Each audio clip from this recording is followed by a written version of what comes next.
Good morning students. आज हम एचईपी के पेपर के बारे में आपको इन्फॉर्मेशन देंगे कि क्या लिखना है, कितने मार्क्स के अकॉर्डिंग। तो फर्स्ट चैप्टर के क्वेश्चंस हैं आपके यहाँ पे। Right about scope of anatomy and physiology. इसमें आपको क्या लिखना है, एक पेज लिखना है खाली। इसमें आपको 1 से 2 पेज लिखने हैं जिसमें आप स्कोप बताएं एनाटॉमी और फिजियोलॉजी की। एनाटॉमी और फिजियोलॉजी क्या होती है वो भी आप इसमें मेंशन कर सकते हैं।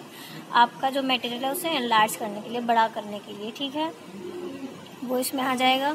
नेक्स्ट है आपका draw a label diagram of ordinary cell. इसमें क्या करना है आपको, जो ह्यूमन सेल का डायग्राम मैंने अभी वीडियो अपलोड करी थी, तो वो डायग्राम आपको लेबल्ड बनाना है, क्लीन, बड़ा सा, एक या आधे पेज पे, जो ठीक लगे। अगर आपकी ऐसी कॉपी है तो एक पेज पे बनाइए, अगर ऐसा पेज है पूरा A4 साइज जितनी कॉपी है तो आधे पेज पे बना दीजिए लेबल करके। नेमिंग कर दीजिए। और अगर आप साइड में जैसे माइटोकॉन्ड्रिया है उसका छोटा छोटा एक एक फंक्शन सबके लिखते हैं तो वो आपका प्लस पॉइंट है, ठीक है। And give the function of its components with special reference to mitochondria, ribosome and microsome.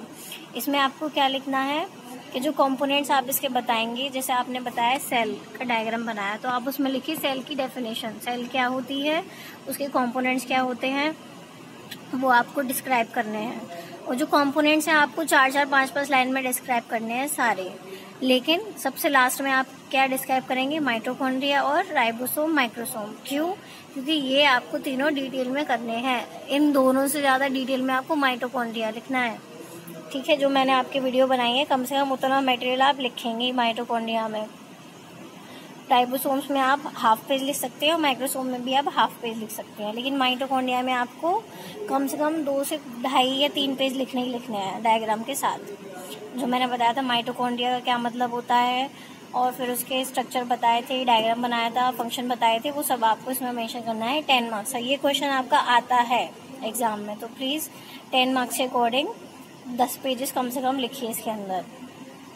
Next है चैप्टर आपका क्वेश्चन फर्स्ट, टिश्यू वाला चैप्टर। इसमें आपको क्या करना है, टिश्यू की डेफिनेशन बतानी है। What is tissue, describe epithelial tissue and it's type with label diagram. इसमें आपको क्या करना है कि आपको टिश्यू की डेफिनेशन बतानी है अलग से, फिर एपिथेलियल टिश्यू की डेफिनेशन बतानी है, फिर उसके टाइप्स लिखने हैं, सारे सीरियल से टाइप्स लिखिए, फिर 1 बाय 1 उनको डिस्क्राइब करते जाइए विद डायग्राम। और डायग्राम पर नेमिंग करनी है, जैसे मैंने कराई है, सबकी सेम नेमिंग सी है। और जो भी टाइप का है, जैसे स्क्वेमस हुआ है, कुछ भी हुआ, तो उसके आगे आपको उसकी फंक्शन या क्वालिटी भी लिखनी है। डायग्राम में इधर रहेगा आपका, तो यहाँ पे आपके फंक्शन क्वालिटी भी रहेंगे, ठीक है। तो इसमें 5 टाइप के हैं, आपको सारे डिस्क्राइब करने हैं विद डायग्राम लेबलिंग के साथ। नेक्स्ट है कनेक्टिव टिश्यू वाला। इसमें भी आपको सेम करना है, कनेक्टिव टिश्यू की डेफिनेशन बतानी है, फिर उसके सारे लाइन से टाइप्स लिखने हैं, फिर 1 बाय 1 करके पहला आप डिस्क्राइब करेंगे, उसके फंक्शन लिखेंगे और उसका डायग्राम बनाएंगे साइड में लेबलिंग के साथ, फिर दूसरा लिखेंगे, उसके फंक्शन लिखेंगे और ये किस टाइप का होता है वो लिखेंगे। इसमें कैसी सेल्स होती हैं, जैसे स्क्वेमस होता है तो स्क्वेमस में कैसी सेल्स, जैसे डायग्राम है उसके अकॉर्डिंग आपको लिखना पड़ेगा, उसका फंक्शन लिखना पड़ेगा, जैसे मैंने लिखाया है पहले ही आपको, ठीक है। हर एक नाम के आगे, हर एक टाइप के आगे ही आप उसका डायग्राम बनाएं। ऐसा ना हो कि आप यहाँ बना रहे हैं और फिर बी वाला डायग्राम यहाँ बना दिया, ऐसा नहीं, उसमें मार्क्स कट हो जाएंगे। ये लिखने का तरीका है जो हमने पहले भी समझाया, लेकिन फिर से समझा रहे हैं क्योंकि काफी बच्चों ने मिस्टेक्स कर रखी है सेशनल की कॉपीज में, ठीक है।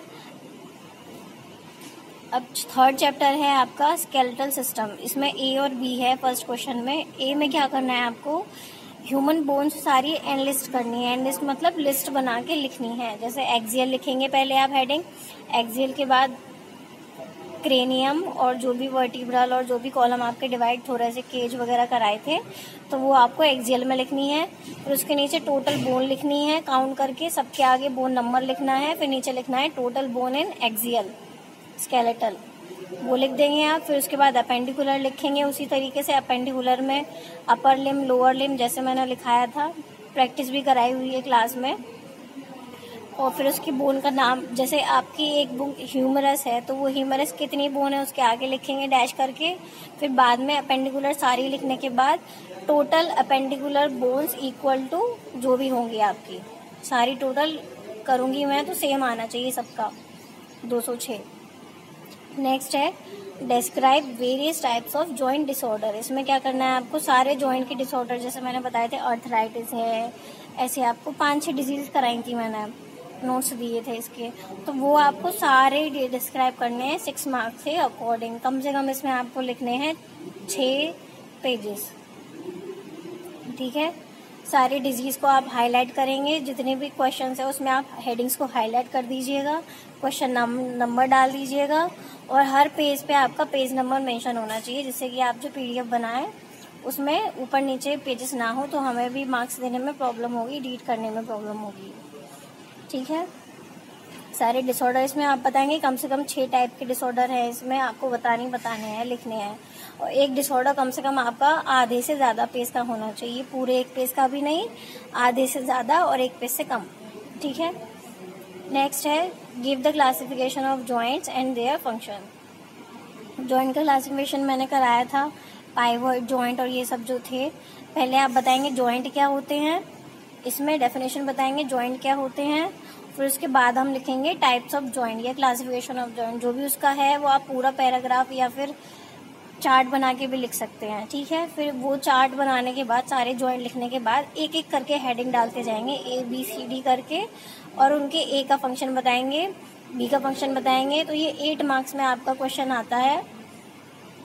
इसमें आपको कितने पेजेस लिखने पड़ेंगे, जब इसमें 6 पेज है तो इसमें कम से कम आपको 8 पेज लिखने पड़ेंगे, ठीक है। और चैप्टर 4 है आपका ए, क्वेश्चन फर्स्ट में describe blood group and coagulation of blood in detail. तो इसमें आपको क्या करना है, ब्लड ग्रुप में आपको सारे जो भी पहले ब्लड ग्रुप किसने, जो साइंटिस्ट थे उसने जो मैंने लिखा है नोट्स में वैसे ही करना है। साइंटिस्ट का नाम बताना है पहले, किसने ये किया था, फिर उसके सिस्टम बताने हैं दोनों, RH सिस्टम, ABO सिस्टम, उसकी टेबल बनानी है। और टेबल के बाद क्या लिखना है, एक एग्जाम्पल भी देना है कि अगर हम, जैसे मैंने समझाया था ना कि किसी का A है एंटीजन और B है तो कौन सा ब्लड ग्रुप होगा, तो वो टेबल भी आपको इसमें डिफाइन करनी पड़ेगी और लिखना भी पड़ेगा उसके बारे में, ठीक है। और नेक्स्ट है कोएगुलेशन। कोएगुलेशन में मैंने बताया कि क्लॉटिंग क्या होती है, प्रोसेस क्या होता है उसका, फैक्टर भी डिस्क्राइब करने हैं आपको चार्ट के साथ, जैसे मैंने लिखाया है। उनको डिस्क्राइब करने के साथ साथ आपको डायग्राम भी बनाना है साइड में, जब आप प्रोसेस बताएंगे पूरा, तब उसमें आपका एक डायग्राम बनवाया था मैंने सेल डैमेज का या फिर वेसल डैमेज का, तो वो भी बनाना है इसमें, तब आपको पूरे 8 मार्क्स मिलेंगे। ये 4 पेज का होना चाहिए और ये भी 4 पेज का होना चाहिए विद टेबल दोनों के साथ। नेक्स्ट है right about various disorders of blood. इसमें तो बहुत सारे डिसऑर्डर्स हैं, करीबन 11-15 हैं, मैंने कराए हुए हैं। तो वो कैसे कैटेगराइज किए हुए हैं, RBCs के डिसऑर्डर, WBC के डिसऑर्डर, प्लेटलेट्स के डिसऑर्डर। तो अगर RBC में अगर आप 4 लिखते हैं तो वो सफिशिएंट है, फिर WBC में आप 4 लिखते हैं तो वो सफिशिएंट है। और चारों कैसे होने चाहिए कि RBC का एक डिसऑर्डर है तो वो आपको 2 पेज में कवर करना है, WBC का है तो वो 2 पेज में करना है, प्लेटलेट्स का है तो वो 2 पेज में कवर करना है, ठीक है। अगर हम सब लोग आपको बता रहे हैं पहले से ही सारे फैकल्टी के कितने पेजेस किस क्वेश्चन में लिखने हैं, उसके बावजूद अगर आपके पेजेस उतने नहीं हुए जितना हमने बताया है तो आपके मार्क्स कट किए जाएंगे और यूनिवर्सिटी की साइड पे वही भेजे जाएंगे आपके सेशनल के मार्क्स। तो आप जिम्मेदार हैं, घर बैठे लिख रहे हैं तो इतना तो आप करिए। सेकंड क्वेश्चन है कि describe lymph node with level diagram and its function. इसमें क्या करना है आपको, लिम्फेटिक सिस्टम में था ये लिम्फ नोड, तो पहले लिम्फ नोड क्या होता है उसका स्ट्रक्चर और फंक्शन बताना है और उसका डायग्राम आपको डिस्क्राइब करना है। डायग्राम भी करीबन इतना बड़ा बनाना पड़ेगा आपको आधे पेज में लेवलिंग के साथ।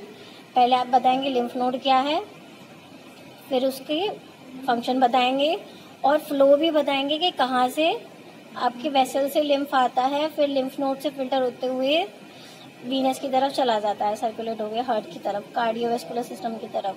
तो वो भी आपको डिस्क्राइब करना है फंक्शन से पहले, डायग्राम बनाने के बाद और फंक्शन से पहले, ठीक है। नेक्स्ट है बी, उसमें आपको क्या करना है, कार्डियक साइकिल और ब्लड प्रेशर डिफाइन करना है। कार्डियक साइकिल में आपको पूरा साइकिल बतानी है, उसकी स्टेजेस बतानी है और सिस्टोलिक डायस्टोलिक भी बताना है। 0.8 सेकेंड पूरे आपको डिफाइन करने पड़ेंगे 4 स्टेजेस में कैसे आ रहे हैं, फर्स्ट डायस्टोल, सेकेंड सिस्टोल, ये सब करके। नेक्स्ट है ब्लड प्रेशर। ब्लड प्रेशर कैसे बताना है आपको, पहले बताएंगे ब्लड प्रेशर होता क्या है, ठीक है। ब्लड प्रेशर होने के बाद फिर इसका लिखेंगे आप मेजरमेंट, कि हम ब्लड प्रेशर का मेजरमेंट कैसे करते हैं, पूरा प्रोसेस। फर्स्ट हम क्या करेंगे, सेकंड स्टेप में क्या करेंगे, थर्ड स्टेप में क्या करेंगे। फिर आपको ये भी बताना है स्टैंडर्ड, कि स्टैंडर्ड आपका ब्लड प्रेशर कितना होता है, ठीक है। तो ये आपको डिफाइन करना है इसमें। जितना मैंने कराया है कम से कम उतना भी लिखेंगे तो वो भी आपको 10 मार्क्स के पूरे मिल जाएंगे। इतना तो मटेरियल मैंने आपको नोट्स में प्रोवाइड किया है। थर्ड क्वेश्चन है draw a label diagram of human heart and explain it's physiology in detail. इसमें क्या करना है आपको, पहले आप ह्यूमन हार्ट लिखेंगे हेडिंग, उसके बाद उसका ह्यूमन हार्ट क्या होता है वो लिखेंगे, डेफिनेशन उसकी, एक तरीके से डेफिनेशन ही हुई, वो लिखेंगे आप। ह्यूमन हार्ट क्या है, क्यों ज़रूरी है, इंसान की बॉडी का है। फिर उसका आप डायग्राम बनाएंगे। डायग्राम बनाने के बाद उसकी लेबलिंग ठीक से करना, और डायग्राम भी नीट और क्लीन होना चाहिए, डार्क एकदम पेन से बनाना, जिससे कि उसके जो पार्ट्स हैं वो अच्छे से दिख पाए। उसके पार्ट्स को डिफाइन करने के बाद आप क्या करेंगे, पूरा प्रोसेस लिखेंगे ब्लड फ्लो का, कैसे हार्ट से फ्लो हो रहा है, ठीक है। वो लिखने के बाद आपको क्या करना है, नीचे या ऊपर हेडिंग जरूर मेंशन कर देना है कि ये आपका ब्लड फ्लो है या फिजियोलॉजी ऑफ हार्ट है, यानी उसके पार्ट्स भी हैं उसमें, और किस पार्ट से होते हुए ब्लड सर्कुलेट होते हुए जा रहा है वो भी आपको हाईलाइट करना है। जैसे फर्स्ट आपका राइट एट्रियम में आया, तो अगर राइट एट्रियम में आप लिख रहे हो कोई ऐसी लाइन कि पहले आपका ब्लड राइट एट्रियम में आता है सुपीरियर इंफीरियर वेना केवा से, तो वो आपको राइट एट्रियम हाईलाइट करना पड़ेगा, ताकि हमें पता पड़ पाए हर प्रोसेस में, हर स्टेप में, कि अब कहाँ से कहाँ जा रहा है ब्लड। हाईलाइट करेंगे तो वो रीडिंग करने में आसान रहेगा, और एग्जाम में भी आपको ऐसे ही लिखना है। तो ये आपका 16 मार्क्स का है, तो इसके डायग्राम, फिजियोलॉजी, सब कुछ आपको क्लियर और साफ लिखनी है, ठीक है। कोई भी स्टेप गायब नहीं होना चाहिए, बढ़ा सकते हो लेकिन गायब नहीं होना चाहिए, और हाईलाइट जरूर करना। फोर्थ क्वेश्चन है आपका right a note on ECG and describe cardiovascular disorder in detail. ECG में आपको क्या करना है, ईसीजी की फुल फॉर्म बतानी है, और जो रेस्टिंग और फास्टिंग टाइम का था वो आपको डिस्क्राइब करना है, उसका पूरा डायग्राम बना के पी वेव और टी वेव जो मैंने लिखाए थे कि पी वेव कब आ रही है, टी वेव कब आ रही है, क्यूआरएस कॉम्प्लेक्स कब बन रहा है, वो आपको इसमें लिखने हैं। कार्डियोवैस्कुलर डिसऑर्डर में आपको क्या लिखने हैं, जितने भी कार्डियोवैस्कुलर डिसऑर्डर थे, यानी कार्डियक की वेन से रिलेटेड डिसऑर्डर, ब्लॉकेज होना, हार्ट अटैक आना, हार्ट फेलियर होना, एरिथमिया होना, ये सब आपको इसके अंदर लिखना पड़ेगा। इसके अंदर आपको कम से कम 5 ऐसे डिसऑर्डर लिखने पड़ेंगे जो हाफ पेज से भी ज्यादा कवर करें। पूरा एक पेज ना करें, लेकिन हाफ पेज से ज्यादा कवर करें। जैसे ये पूरा एक पेज है, तो कम से कम यहाँ से लेके यहाँ तक कवर होना चाहिए, ठीक है। तो ये थे आपके एचएपी के फर्स्ट चैप्टर से 4th चैप्टर तक के क्वेश्चंस। कोई क्वेरी हो या किसी को इसमें भी समझ में नहीं आया तो प्लीज मुझे कॉल कर लेना, ठीक है। Thank you.